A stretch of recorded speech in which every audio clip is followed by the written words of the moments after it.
असलान, क्या हुआ इशल, तुम्हें भी यहाँ ले आई क्या? मजाक कर रहे हो? यही है, अभी दिख जाएगी वो तुम्हें। इस होटल की फाइल निकालो, देखो मालिक कौन है, बैकग्राउंड क्या है, पूरी डिटेल चाहिए मुझे। हल्की, देखा तुमने, ज़ैनब से भी ज्यादा फॉलोअर्स है मेरे। तुम्हारी पिछली मेहमान वो मिस बैरल, लोग कह रहे हैं वो झूठी हैं, फ्रॉड हैं। लेकिन उनके घर में एक भी मर्दाना चीज नजर नहीं आई और हुल्की का नाम उसकी जबान से हट ही नहीं रहा था। उस दिन मुस्तफा ऊपर क्यों इतनी शदीद गुस्से में आ गया था? उस दिन वहाँ सिर्फ आप थी और बाबा जान। मतलब बाबा ने उसे कुछ कहा या किसी और बात का बुरा लगा? अगर कुछ है तो बताएं।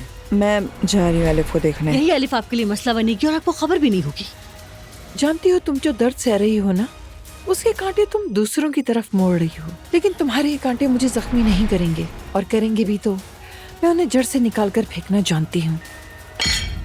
खाना बहुत अच्छा था। आज अब्दुल्ला साहब जिद कर रहे थे कि बाहर जाकर खाना खाते हैं। हम मिले तो उन्होंने उस रात वाले वाक़ये का जिक्र किया। कौन सा वाकया? तुम्हारे और मुस्तफा वाले वाक़ये का।